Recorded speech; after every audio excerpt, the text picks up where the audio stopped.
We're live, baby. What's up, y'all? How's everybody doing? Let's let everybody get in and then we'll talk about it. We'll get straight into it. Fix where my shit is. How's everybody doing? Let everybody get in. Let me go ahead and I know it's been a while since I've been live, so let me shout it out. Let everybody know.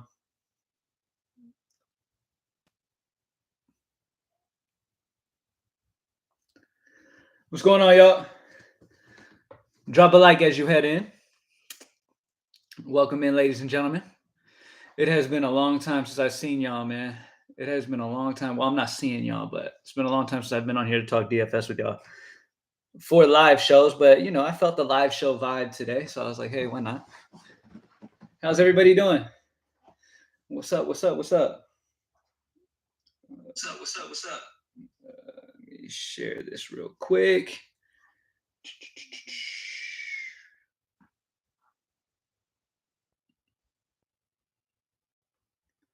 All right, y'all. How's everybody doing, man? Welcome in, everybody. As you're coming in, what's up, y'all? What is going on? We're gonna let everybody work their way in a little bit, and then we'll start answering questions and getting into the slate for today. It is 2:09, so if you're at work right now and you're not able to watch the live or whatever, then you can just watch this back. We're going to touch on a lot of different things. I'm pretty much going to answer people's questions. That's what I do on these live shows. Pretty much answer people's questions and kind of go from there. I try to keep it for y'all, and like whatever questions y'all might have or might be going through, kind of answer those and maybe kind of go on my own little rants here and there. But outside of that, I like to keep it, answering y'all's questions. How is it being a new dad going? It's fantastic, man. It's great. He was just laid on the couch with me just a second ago. I had to put him down to come in here. What's up, Sean? What's going on, man? What's up, everybody? I know it's been a long time since I've been live. Definitely did not. I know y'all definitely did not expect this, but I figured I'd come on and kind of just talk with y'all. All right. So things are probably going to be slow to begin with. Normally we're at like 50 viewers by now, but it's been a while, and so I understand. Let's go ahead and we'll start getting into the slate. And if, like I said, if you're watching this back later, you can kind of just fast forward and move around to wherever you want to get, wherever you want to be.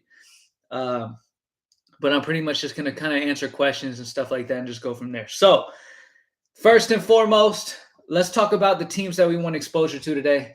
And then we'll kind of go position by position and kind of talk about what we like. I didn't post a high five today because I figured that I would be going live right now. So that's why I didn't post a high five. So we're going to kind of touch on everybody, touch on home run possibilities, stuff like that, all that good stuff. So excited for this slate, man. Let me go ahead and pull some things up real quick.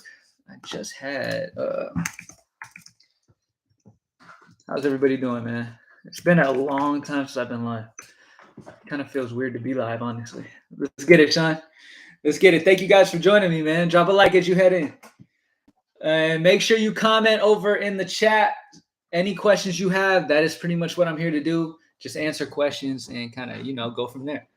I used to go live all the time, as you guys know. It's been a while. I had my son a couple months ago, so that's definitely been holding up the live shows. Before that, I mean, right now it's hard to do live shows because we have basketball and baseball. I'm mainly going to be focusing on baseball in this live show just because we've got so much going on. So I'm going to focus on baseball on this one. But yeah, new stuff going on at greenlightdfs.com. We've got the prop tools that are new over there for player prop betting and stuff like that for sports bettors. It was mainly created to be used for that reason, but you can use Vegas lines and the prop tools as well for DFS to kind of separate, if you like one guy or the other, it can kind of lean you a certain way using the prop tool as well. So it's pretty cool, man. We're adding some certain things to the prop tool to make it even better as well. So it's just exciting times for sure. Let's talk about Vegas lines. Let's do it. So starting out so far right now, we have the Vegas line situation is, and there's a couple spots that I really like attacking today because Vegas isn't really on it, but I really could see a situation where certain teams really show up today that maybe are being slept on because a lot of times, especially the basic DFS players for baseball, they'll kind of look at whatever Vegas has as team total wise and as over under wise, and that's the team they will stack. That's pretty much all they're doing. They're saying, okay, Vegas's top stack is Dodgers. They're implied for the most, so I'm just going to stack that team and go with it. the best way to take down GPPs is kind of to fade off of that to other probably lower owned stacks that are also in alternatively good spots. I know majority of y'all play GPPs because that's exciting. That's the exciting way to play DFS. It's not the consistent, most profitable way in the long run, but I get it. It's more exciting. So we'll talk about like GPP stacks and stuff to take. So let me pull that up real quick. So Vegas top team total is going to be the Yankees. The Yankees are in a good spot against Wells, obviously. It's a solid spot. Let's talk about where Wells struggles real quick. So let's pull that game up really quickly. The Yankees facing Wells. All right. So here's the deal. Wells' strikeout rate has been pretty solid over the last couple of years. So Wells has a decent strikeout rate. The Yankees offense has just been great though. And the problem is that Wells gives up a good bit of power to righties. And we know that the Yankees have some dangerous righties. You've got Judge, you've got Stanton, you've got Donaldson, Torres, these power bat guys that can really go deep on a righty that gives up power to righties. So he might have a problem there, as well as giving up a lot of hard contact to righties. So predominantly looking at Wells throughout, his short career that he's had so far, you want to attack the righties. So if you're getting exposure to that Yankees team, I prefer Judge. Stanton are my two favorites because Judge and Stanton are the two guys that are power right-handed bats that could also double dong and really, take you to a whole nother level. So Judge and Stanton are definitely guys that I have interest in. In MLB DFS, if I have to choose most of the time, I will lean a guy with the power and the double dong upside over consistency a little bit more, just because because in baseball, there's a high probability that you can get a 0 out of the best bat in the majors, right? So if you get a 0, a guy like Judge, if you're able to get an Aaron Judge or a Stanton or something at lowish ownership, and why did I say ownership so slow? Ownership. But anyways, if you're able to get them at a decent lowish ownership, these are guys that can literally put you at the top of the pack and make you have an easy night from the get-go if they double dong. And we know double dong, by the way, 2 home runs, if you're not sure what I'm talking about. I don't want y'all to think of something else. No, double dong home runs. So they have the huge upside potential. They can hit multiple home runs, and they can really save a lineup even if you have a couple zeros, which we all know is possible in MLB DFS, right? So one of my pages not opening for some reason. Anyways, so the next team that I wanted to talk about that's being slept on a little bit is going to be the Red Sox for me. Now, let's talk about that because the Vegas team total is only at 4.2, around there, like a 4 range. I think they're going to score like over 5. I think there's a possibility that Boston Red Sox could be up there in the core stacks. Now, my main go-to, I really like the Braves. They've got some good prices over there. The Braves, man, the guys – not just because I'm a Braves fan, but these Braves bats, the bottom of the order has been striking out crazy, right? But the top of the order, the main guys, the Albies,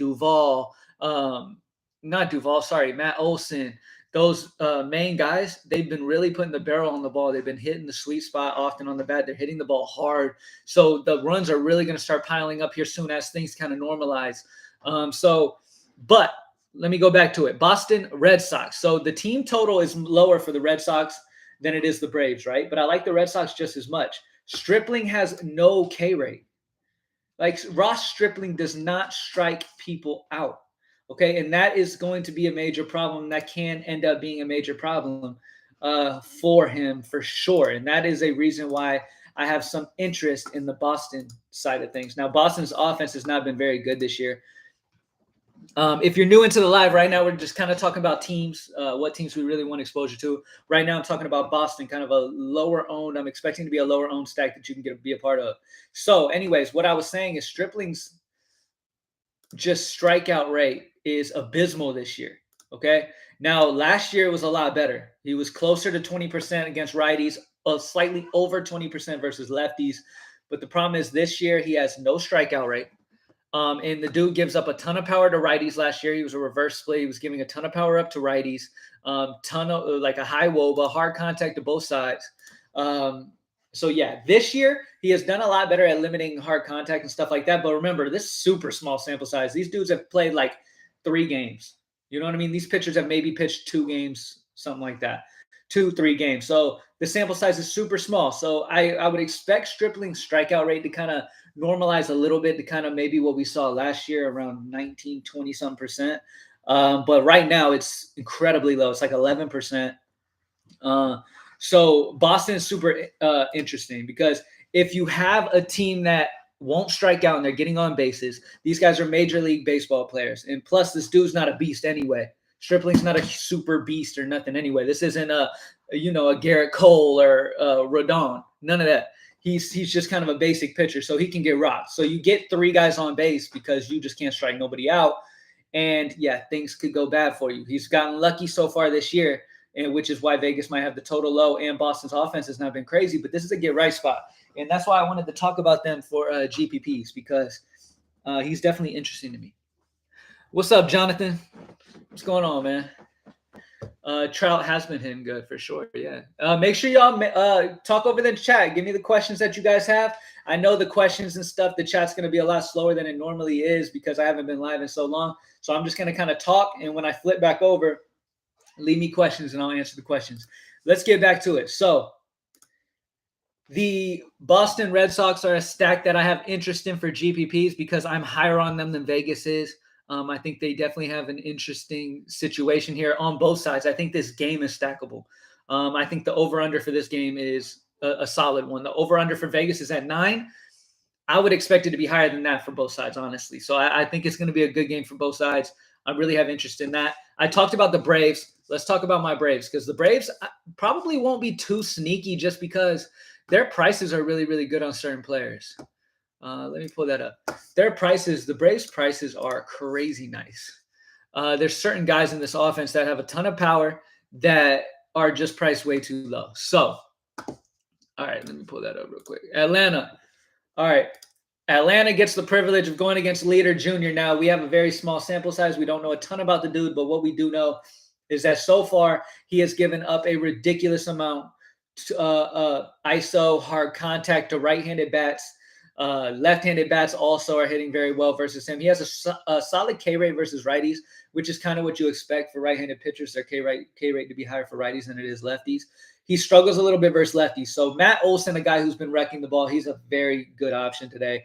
Ozzie Albies, Riley, Ozuna, d'Arnaud are the main guys at the top 5 of that Atlanta offense that have been doing really well this year. Now, after that, Dickerson, Duvall, Demerite, Swanson, if that ends up being the lineup. Duvall's the only one at that level that I have interest in because Duvall has a ton of power and we know the upside he possesses. He could have a big game out of nowhere here soon, and he's in the 2Ks, something crazy like that. What was Duvall's price? Let me see. Duvall was something crazy price. We know the type of upside this dude has. He's batting 7th, so we do have the official lineup in for the Braves. Let me check that out real quick. But yeah, Adam Duvall at only 2.5. See, this is the second in my mind on this slate. Atlanta's one of the top 3 offenses to get exposure to, but yet their prices don't reflect that. They're a little too cheap, and they have been for most of the season. Their prices have been crazy. So when you look at Atlanta, Duvall is a solid value guy to add in. d'Arnaud is one of the cheaper guys to get in this offense that you can definitely get exposure to. But that Boston side. So on Boston side of things, Bogarts, Devers, Story, those are obviously the main dudes that I have interest in. But yeah, Story, Devers, Bogarts, just off, like I said, the ownership on Boston is probably going to be slept on, and that's what excites me in this situation, honestly. I'm excited for that because I think Boston is a sneaky offense today. I mean, you don't have to listen to me, but I'm just saying, if you're making 10, 15, 20 lineups, 150, whatever you're doing, get some exposure to the Boston offense because that situation is a good one for them. They're facing a low strikeout pitcher, and we know the talent they have on this offense. Story, Devers, Bogarts are 3 of the best players in the league, but yet their prices are pretty good. You got Story at 4.6. He's normally over 5K. Devers at 4.8. He's normally over 5K. Xander Bogarts 4.8. He's usually over 5K. These dudes' prices have gone down because that offense isn't playing very well. And at this point of the season, It's all about grabbing those guys that you know have the talent level that haven't yet shown it, where their prices have dropped on DraftKings because they haven't been the greatest this year. And it's a good spot to take advantage of. All right. Let's see.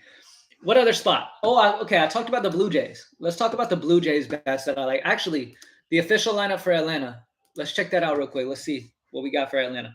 Let me pull that up because I didn't have the official lineup pulled up when I was talking about it earlier. So we do have the lineup that I told you. It's Albies, Olsen, Riley, Ozuna, d'Arnaud, Dickerson, Duvall, Demerite, and Swanson. So Duvall I have interest in as a punt cheap guy. d'Arnaud I really have interest in. Let me check the prices of these other guys. I believe Albies is going to be priced up. He's at 5-1. Albies is at 5-1. So he's priced up a little bit where I don't want him. Riley finally has broken the 4K mark. Riley is still in play, though. I do really love Riley. So if you don't believe me on the Boston play and you don't want to play Rafael Devers, then playing Austin Riley is definitely interesting at third base. He's a good price for the situation today. Matt Olson is at 5K. So you're having to pay for the main guys outside of Riley is very interesting. Riley has a ton of power versus righties, and he's dangerous. Marcell Ozuna is a guy at only 3.5. So Ozuna, Duvall, d'Arnaud probably would be my core guys that I like getting like one-off pieces of out of Atlanta. Those are probably my main guys that I really like because Ozuna's too cheap. Duvall's 2.5, which – I mean, if you look at the way Duvall has played this year, it makes sense. But the only reason you would understand the 2.5 is if you have never really seen him past this season. If you've only seen him this season, then yeah, you say Adam Duvall sucks. But Adam Duvall is a dude with a ton of power, and he is a guy that can definitely double dong. He did it multiple times last season. And he's a fantastic spot. Marcell Ozuna as well has a ton of upside. d'Arnaud is a home run waiting to happen. And these guys are all good prices at good team totals. Next up, let's see. So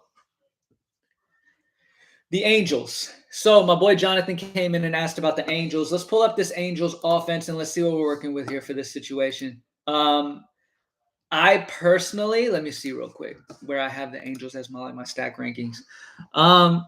I personally have Atlanta number 1, Boston number 2, Toronto, and then Angels in that order when it comes to my favorite stacks on the main slate. All right, so let's pull up the Angels offense. So going against Plesac, let's break down Plesac first. So Plesac is more of he doesn't have much of a K rate. He's 15% versus lefties, around 15% versus righties, so he's not very good. He gives up a ton of hard contact. So once again, the same kind of situation is why I like Boston. Then I could see going for LA. The difference is the pricing is a little different. To get some of these guys on LA, you're gonna have to spend some money. And we'll talk about that in a second. But yeah, I mean, the issue with LA's offense so far this year has been their K rate. They have been striking out a lot, like Ward, Trout, Walsh, Marsh, Stassi, Wade, Velasquez. These guys have all been striking out a ton. So their strikeout rate is huge, but that's going to get offset with the low strikeouts of Plesac. But yeah, Plesac has been decent versus lefties. I prefer the righties where he's given more hard contact up to, more ISO, higher ISO to right-handed bats. So yes, Mike Trout, Rendon, obviously the Otanis of the world, stuff like that. But Otani is pitching today, so we're not going to be able to play him as a hitter. So it is what it is. But yeah, Mike Trout, Rendon are interesting options. Let's check out the other ones. So you got Ward, Taylor Ward's 4.7. So that's the only thing is you're going to have to pay for that. Now, with that being said, let's go ahead and talk pitchers because we know we got to get our pitchers right before we can really do anything. Let's talk pitchers first and see kind of how much money we're looking at spending at pitcher and see, where we might have to go for stacks and stuff like that. Once again, I'll be on here about 30 minutes. So we're at about the 19-minute mark. So I got about 12 more minutes, something like that. So leave your questions in the chat if you have any questions. All right. So let's see. Let's look at pitching. All right. So pitching on this slate. So overall projected is going to be Shohei Ohtani going against Cleveland. Cleveland obviously has some dangerous bats within that lineup. But Shohei Ohtani's got such a solid K rate. And we know strikeouts are king. Ohtani does give up power to lefties. So there is always a scenario where, he gives up some power, gives up some home runs, stuff like that. But his strikeout rate should be able to make up for that. And on this slate, where you don't have a bunch of huge strikeout guys, like there's big dips when it comes to talent level in pitching today. Like there's really a core of guys like Ohtani, Jordan Montgomery, Joe Ryan, Charlie Morton, Fetty, these guys that I would, be interested in using. All right. And they're all going to be over 7.5. All right, so you're going to have to spend decent, like mid-ranges, upper mid-ranges for Shohei Ohtani. But yeah, Ohtani's number one. I mean, it is what it is. Shohei Ohtani's got just a huge K rate. We all know the type of K rate he possesses in DFS. That's king. It is what it is. I mean, and it's just a big gap between him and the rest. All right. Next up, the next guy I'll probably go with SP2. I'll probably go with one of these 7K range guys. And the main guy I want to go with probably Jordan Montgomery. Look, Yankees are big favorites. I have a lot of interest in the Yankees. You can get him as on the bat side, but I really like Jordan Montgomery as a pitcher. I think he's got the favored situation to go ahead and get the win. He's got a pitcher-friendly umpire on deck.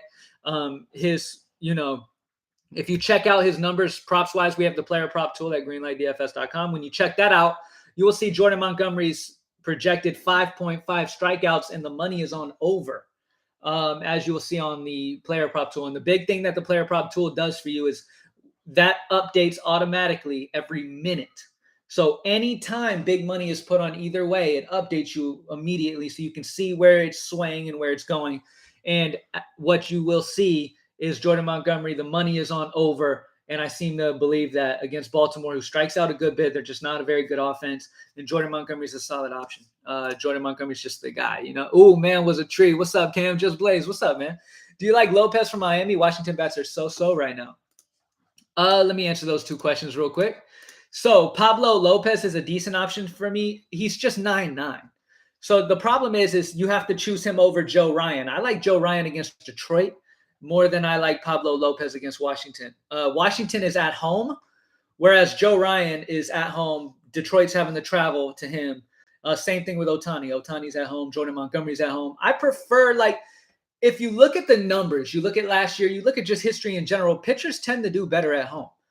It might not be huge for some of them. It might be tiny little fractions of points, but guys are better at home. Plain and simple. They play better in front of their own home crowd without having to travel, sleeping in their own bed, all that good stuff. So Pablo Lopez traveling to Washington. Washington's offense has shown spurts of being solid at certain points. Excuse me. Ozarka, sponsor me. No. Anyway, so Washington has shown signs of being a decent offense. They're so, yes. They don't have a ton of talent, and I think that's going to come down to where they're just not very good. I get it, but they're playing okay in the start of the season. But my core, honestly, Pablo Lopez is just pushing it at 9.9. He has a solid K rate, yes, but he's just pushing it a little bit at that price. I don't love that price, to be honest with you. How do you feel about playing Junis? All right. Jacob Junis is another guy. Now, Junis is one of the guys, I can get behind Junis a little bit because, if you look at the pricing on these guys, Junis at 6K against a bad Oakland offense is definitely a guy that I can consider. So, yes, you could do worse than Junis. If you're trying to open up the ability to spend up to more studs, let's say you want Mike Trout, right? And to do that, you might have to save some money somewhere, and doing it to Junis is fine. But most of the time, I don't really like to save and, hurt my pitching to get bats because Trout could very well go 0 for 5, 0 for 4. You know what I mean? What else? But yeah, Junis is interesting as a value option for sure. Starting with Ryan and Otto, thoughts? Would you rather go with Olsen and Rizzo price per dollar? Olsen or Rizzo? Let me see. You're going Glenn Otto. Wow, you're spending completely down. So that is a solid. I get that for GPP. For GPPs, if you want to go Junis and Otto, stack two of the kind of lowish guys and hope that your bats double dong and get huge potential, then that's cool. That's always to play in That's always how to play in GPP. You want to get those guys with huge upsides, and the bats definitely have that. What was that other question he asked? Somebody said Olsen or Rizzo? Point per dollar. All right, let me see. Point per dollar, I like Atlanta as a team as a whole a lot, and Olsen's saving you 500. Point per dollar, Olsen. I have Olsen, to put it in perspective for you, I have Olsen projected higher than Rizzo, and he's cheaper. Who are your two pitchers of playing cash? Otani and Montgomery would probably be my two cash game pitchers. Those are the two guys that I feel the best about, most, the safest about. Drop a like down below if you haven't already. Anyways, so now that we did pitching, let's go first base. What are you guys thinking at first base? So at the top of the first base totem pole, every single night he's playing is going to be Vladimir Guerrero. Guerrero's in a solid spot once again. I talked about the team total for this being high, one of the highest on the slate, if not the highest on the slate when it comes to game totals. Toronto's also a solid team stack. Vladimir Guerrero is obviously amazing. He's 5'8". He crushes righties. Watch is not good. So it is what it is. First base, you can do worse than Vladimir Guerrero. What's up, Cam? Do you like any Miami bets tonight? I will get into that just a second. Matt Olson, Rizzo, these guys are all solid. If you're playing a Boston stack, Dahlbeck is interesting. At 3-2, you get exposure to that. If you're stacking LA, then Walsh. But mainly it's going to be Guerrero, Olson, or Rizzo for me as like the top three guys that I'm definitely wanting to get exposure to. These are going to be the three main guys that I try to work out and then, get different somewhere else if I need to. Miami. Let's pull up Miami as a team real quick. I think Guerrero has double down potential tonight. I mean, that's not a surprise. Nobody's like, oh, my God, that's a hot take. He just really does, man. 306 ISO, 423 WOBA versus righties. Wacha gives up power to righties, a ton of hard contact to righties. Yeah, it's a dangerous spot for Wacha. All right, dangerous. Especially against Vlad. Now, let's pull up Miami. Somebody asked about Miami. Pull up Miami real quick. All right, Miami. We got to get through these other positions real quick after this. So on Miami, Chisholm has been crazy. And if you have any Chisholm rookie cards, hold on to them. Oh, can y'all actually, let me show y'all something. Look at this. Can y'all see that up there? Look at all the boxes I still have stacked.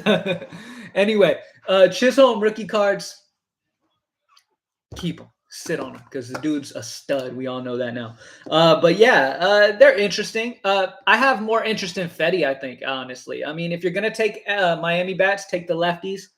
He has a lower K rate to lefties. He gives up more power, more WOBA to lefties. So take Chisholm, take Sanchez, who have also been very good this year. Chisholm and Sanchez are the two Miami bats I would lean. Where is Dory, man? Over the last couple places I've moved since Dory was in the live shows, I have no idea where she would be at. Yeah, so Sanchez and Chisholm are definitely the ways to go for Miami. All right, second base. I talked about Trevor Story already. He's at the top of my list today, man. Obviously, you always prefer Trevor Story versus a lefty, but Story's 4-6 and one of my favorite team stacks of the day. Other players that you can go here, obviously, would be Chisholm, who we just talked about, Albies. Those are the guys that I really, really like. If you're having a value, then you can go, an Espinal, Toronto, if you have a Toronto stack, stuff like that. But really, my goal is to really get a Trevor Story. He's my main guy because not only do we know the power he has, the on-base prowess that he has, but he also can steal like crazy and get you points just off stolen bases.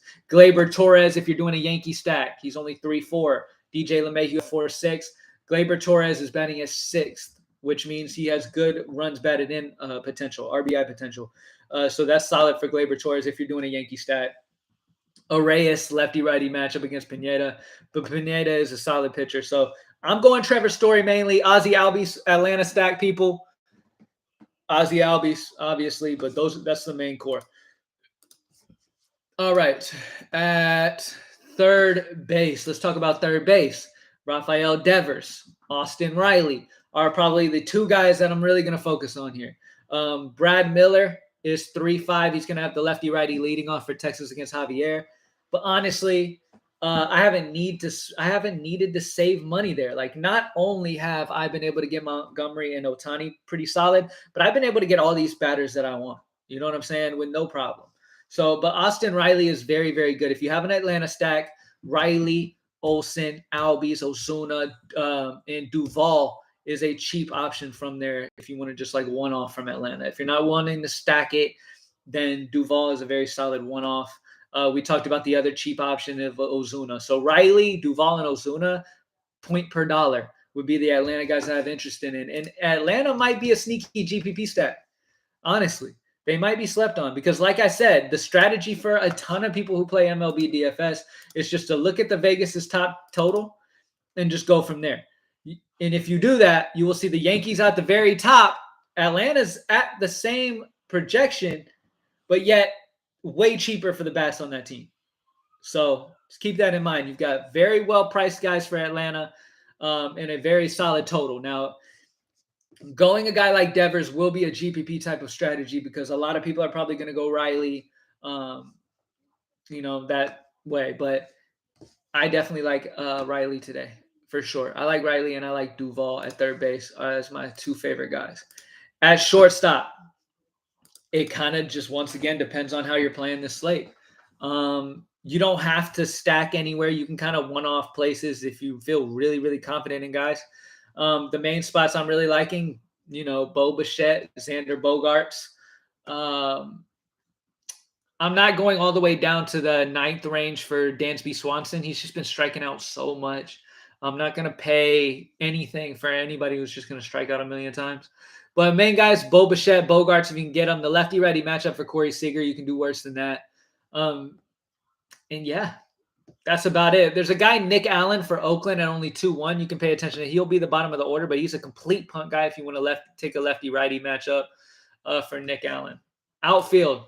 Let's break this outfield down. So I've already talked about a couple value guys. Ozuna and Duvall as value outfield guys that can give you potential. But Kyle Tucker is starting to come around. And when Kyle Tucker comes around, he's a guy that you definitely want exposure to. Kyle Tucker is a monster. Okay? Kyle Tucker is incredible. He hasn't been played a ton so far this year because he hasn't been very good this year. But Kyle Tucker is a fantastic option, lefty-righty against Otto. Marcell Ozuna, talked about him. Mike Trout, obviously. Byron Buxton, obviously. I'm not going to waste a ton of time on the top guys.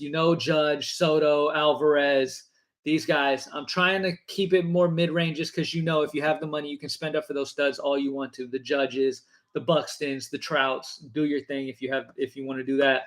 JD Martinez at 4-5 if you have a Boston stack going. Brad Miller can also be playing the outfield. We talked about him. Boston also has Kike Hernandez and Verdugo. Verdugo is a guy I have a ton of interest in. If I'm getting a Boston stack, Verdugo is definitely a guy I have interest in. I can't seem to get Verdugo right, personally. Every time I play Verdugo, it just seems like he just doesn't do it for me, even though he can do it every other game, but just not for me. But I have interest in that for sure. So if you're stacking up Boston, if you believe in me when it comes to the Boston stack going against Stripling, who has no K rate, then Verdugo definitely should be a part of those. Kike Hernandez. Michael Brantley, lefty-righty against Otto. Too cheap at 3.7 for one of the best contact hitters in the sport. Dude gets on base, plain and simple. Max Kepler, lefty-righty against Pineda. When we look at the value on this slate, Alex Dickerson for Atlanta is batting 6th. Adam Duvall, Max Kepler is 3-1, who I just talked about. Let's see. Trey Mancini is going to face Montgomery, who most likely is going to be a very good pitcher that you want to get exposure to. But it is a righty-lefty matchup at batting 2nd at 2.6. So that's interesting for sure. But yeah, Joey Gallo. We played Gallo last night. I had this gut feeling Gallo was going to home run last night, and he did for us. So that was fantastic. Correa has great numbers against Pineda. Yeah, man. I was looking at better versus pitcher earlier. I don't put a ton of merit in it, but if you have a tiebreaker situation for a couple guys that you love, Correa, 11 of 23 for 3 home runs and a 478 batting average. Fantastic. Trey Mancini, who we just talked about. He's super cheap. If you're not going Jordan Montgomery, if you're not playing Jordan Montgomery, Trey Mancini has the righty-lefty matchup against Montgomery.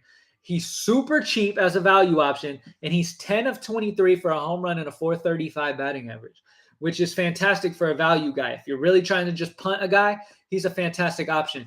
On my Boston stack, Verdugo, Enrique Hernandez both have over 400 batting average. Hernandez has over a 500 average versus Stripling, where Verdugo has over a 400 average. What else? Trevor Story has over a 300 batting average in that matchup. Let's see. Yankees are the top team total. They don't have any type of history to go off of for them. No BVP there that really sticks out. But yeah, outside of that, I mean, Correa has amazing BVP. I talked about Trey Mancini, amazing value BVP. The Boston guys I mentioned, Verdugo, Hernandez, you can get both those guys 3K-ish range. And like I said, it might not work out. Look, it's baseball. But I have some interest in Boston as a team stack today. Their prices are a little low facing a non-strikeout pitcher. So I'm just saying it's interesting. Top GPP stack, Boston, Lamar. All right, Boston. Now, I know the next time I go live, if Boston sucks, everybody's going to say Boston sucks and that I suck and all that stuff. But at the end of the day, you can only go off what you can go off of, and these guys just got to go out there and do their jobs. And honestly, if the talent of these Boston guys shows through against a pitcher who does not strike guys out, it's going to be a fantastic spot for them. All right. So, yeah, definitely like Boston as a stack. Atlanta stack is too cheap. Atlanta's a solid, I'm hoping maybe GPP, but maybe not. I mean, we talked about the Yankees and Atlanta being the top two stacks. Yankees you're having to pay a premium for. The Braves, you're having to spend a lot less for that stack, right? And then as you go down the board, Toronto, you're going to have to spend money for. Boston, you're not having to spend a ton of money for. And that's what's interesting. You're able to get the pitching that you want for a team that is in a great spot. We know the talent these guys have. Boston's offense has not been fantastic this year, but we know the talent they have. Devers is one of the best hitters in the league. Bogart's one of the best hitters in the league. Trevor Story, one of the best hitters in the league. JD Martinez, one of the best hitters in the league. One of these days, Boston's going to go off for double-digit runs, and if you have them, you're getting a takedown. And I think tonight is a possible situation where they could show out. That's all I'm saying. Possible situation for sure. And their prices are too cheap. You know what I mean? So at the end of the day, they can really allow you to open up other things in the lineup. So we're at the 37-minute mark. I went 7 minutes past what I was going to do. So what I want to do, though, is I want to talk home run calls. All right? Everybody in here right now, put in the chat who your home run call is. All right, I'm pulling up my spreadsheet right now for my home run calls, and then I will start talking about them myself. But everybody, spam up your home run call in the chat to the right. Here we go. I don't know. Is it to the right for y'all? Yeah, or under, whatever. All right. So, home run calls coming up. Let's get it. So, as we all know, strikeouts are king for pitching. And if you can get the guy who home runs, double dongs, that is a huge benefit to you in MLB DFS. That is what you want. You want the guy who has double dong potential. I'm going to talk about the guys who have home run potential and double dong potential. Now, most of these guys that I talk about are going to have double dong potential. Like guys are already saying Stanton, Judge, 100%. These guys always have home run potential. I talked about them in the beginning of the live. These guys all have that potential to go crazy. We all know that. Now, let's do it. So, the guys that really stuck out to me, I'm going to talk about value-ish guys too. The guys that you guys are mentioning right now, you're going to have to pay money for these guys. Now, I'm going to mainly try to talk about mainly the guys who are affordable that we can get exposure to that have, high home run possibilities today that are interesting. Let's talk about Rafael Devers. Rafael Devers, 4.8. All right, 4.8 in a fantastic spot, 236 ISO versus righties. Devers got the lefty-righty matchup. He's only 4.8. That's a solid spot. Matt Chapman for Toronto sticks out to me today. I made sure I put him down in my notes. Matt Chapman has a 263 ISO versus righties. He's got a good, solid chance to get a home run as well at a cheap price. So right now, I'm just talking about the cheap guys. All right. Dahlbeck always has a home run possibility. He always has home run upside. Ton of power for this dude. 243 ISO. Dahlbeck, Chapman, and Devers are good value options for home runs. Top guys. Vladimir Guerrero, for sure. I'm going to kind of get off the Story and Stanton range. I'm going to give you guys other guys. Guerrero, love. George Springer. Out of these Toronto guys, I really like home runs out of this Toronto stack. So if you have the money, as you can see, Guerrero, Springer, Chapman, these guys really, Chapman opens things up at 3.8. But Toronto's a really good home run stack for me today.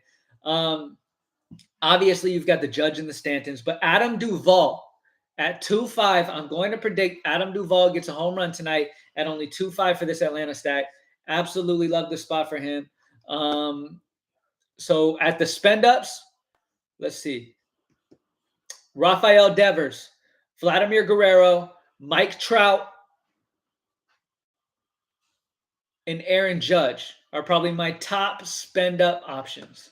Okay, like top guys 4, 5, and up is going to be Trout, Guerrero, Devers, and Judge are going to be my home run predictions for the day. And then my value predictions of the day was I had Adam Duvall, Matt Chapman, Dahlbeck. I considered Devers as a value, but I paired him in with the spend ups because he's 4.8. But yeah, those are the value guys. Obviously, one more guy I got to mention is Joey Gallo. Joey Gallo always has double dong potential. He got us a home run last night. He always has home run potential. Double dong guys, let me see. Double dong guys, honestly, is going to be, I think Vladimir Guerrero should be at the top of that list for sure. Vladimir Guerrero and Judge probably, are probably the two double dong candidates for me. Somebody said Hayes. Wow, that's going down there. Brantley has to play 8 years at this pace to get 3,000 hits. Shaking my head. Injuries and playing in Cleveland robbed him. Yeah, man. Brantley is such a good bat, for real. Brantley is such a solid contact hitter. It's crazy. Like in a sport like baseball where nothing's guaranteed at all. Like, like I said, Mike Trout's, these big-time guys can go out and go 0 for 5. Brantley's a guy who will not normally do that. He'll normally get you 2 points at least. He'll at least walk. You know what I'm saying? Thank you guys for joining me as always. Hopefully I was able to touch on everything you guys, have interest in. Yankees are a very popular spend up stack probably today. The Braves are probably the cheap stack, popular stack of the day, for good reason. And then Boston is my GPP stack, in Toronto. Boston and Toronto are the two teams that I think won't have as much ownership as Atlanta and New York, that both could really put you above everybody if they go off like I think they could, especially Boston. I mean, Boston, you're getting star players for premium prices. Same situation with Atlanta. Like Atlanta, Boston, I want to take all my favorite value from those teams, spend up on the double dong guys, and celebrate. All right, good luck, everybody. I hope everyone in here kills it. Thank you guys for joining me, man. And hopefully I'll start doing these every day or so. I'll try to do these every day, as the best I can, especially once NBA is over. I'll be trying to come on and do these as best I can because I have to do both sports, so it's hard to do both and do live shows every single day. So once NBA is over, I'll definitely try to do live shows more often. We're at 43 minutes. Thank you guys for joining me as always. Drop a like down below before you head out, and good luck tonight. Peace.